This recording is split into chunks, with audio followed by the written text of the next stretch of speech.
হবে সত্যি আমি ভাবিনি।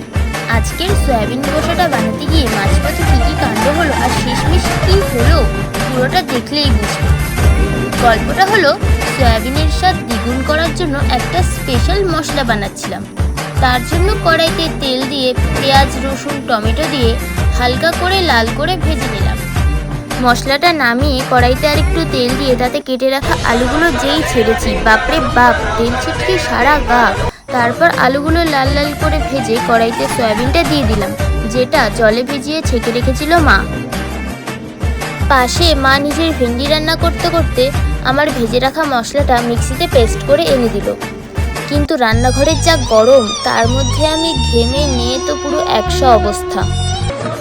তারপর কড়াইতে একটু তেল দিয়ে ফোড়ন দিয়ে মায়ের আনা পেস্টটা কড়াইতে ঢেলে দিয়ে জিরে, ধনে, হলুদ, লঙ্কা গুঁড়ো দিয়ে দিলাম। তার মধ্যে সামান্য পরিমাণ জল দিয়ে একটু নেড়ে নিলাম।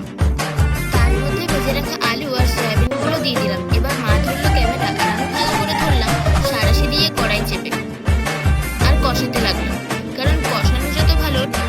এবার পরিমাণ মতো তার মধ্যে জল আর নুন দিয়ে একটা বড় গামলা দিয়ে চেপে দিলাম ফুটতে থাকার জন্য। ব্যাস, ঢাকনা খুলতেই যে সুন্দর গন্ধ বেরোলো না, সুগন্ধে পাশের বাড়ির কাকিমা পর্যন্ত চলে এলো খোঁজ নিতে।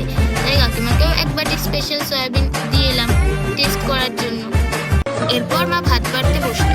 কাকার থালায় সুন্দর করে ভাত আর আমার বানানো সয়াবিন গুছিয়ে দিল। আমি কাকার ঘরে খাবারটা দিয়ে এলাম। আর শেষমেশ মা আমার থালায় গরম ভাত বেড়ে দিতেই আমি মায়ের হাতের ভেন্ডি আর নিজের হাতের কষা সয়াবিন নিয়ে বসে পড়লাম। দুপুরের খাওয়াটা জাস্ট জমে ক্ষীর।